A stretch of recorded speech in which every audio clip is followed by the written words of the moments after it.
بسم الله والحمد لله والصلاة والسلام على رسول الله.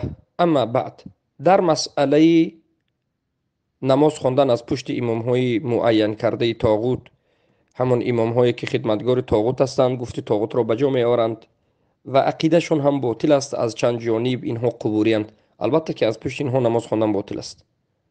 اگر بگوید که همه مسجد ها هم خیلی هستند، پس از پشت همه من امام ها هم خیلی امام هایی که انیق شد که انا این چنین هست نماز نمی خوانید. در زمان سلف صالح بود. ابن خزیمه میگن که 30 سال نمازم را از پشت همون امامی که باطل بود، عقیده باطل داشت، گشته نمازم را میخوندم. یکی از سلف صالح از پشت همون امام هایی که مأمون تعیین کرده بود. مأمون کسی که یک حاکمی که از حکومت بنی عباسی مردم مجبور کرده، علمای زده لطکوب کرده، قرآن کلام الله مخلوق میگویند. ما عقیده داریم اهل سنت و جماعت که کلام الله مخلوق نیست. کلام الله این صفت الله است. لیکن اون حاکم کلام الله مخلوق میگفت، علما اینو تکفیر کرده بودند. این معروف است که اجماع سلف در مسئله تکفیری کلام الله.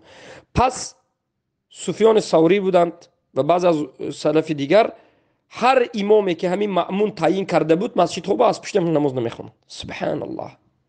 امروز این طاغوت‌های پادشاه‌های طاغوتی که امام تعیین میکند، شاگردای خودشه، طاغوت پرستای خودشه، از پشت اینا این باب اولا خونده نمیشد.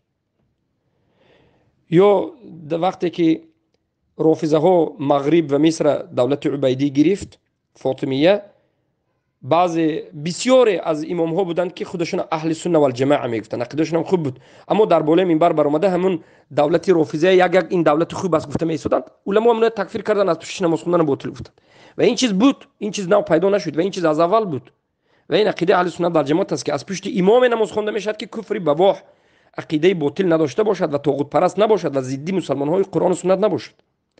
اما در مسئله خانه خواندن ما میبینیم که اگر شرایط دیگر نباشد، در بیرون در هیچ جای علاج نباشد، در این حالت در خانه جمع شوند برادرها، با یک مصلحه و مفسده نظر کرده خونم باقی ندارد. والله اعلم.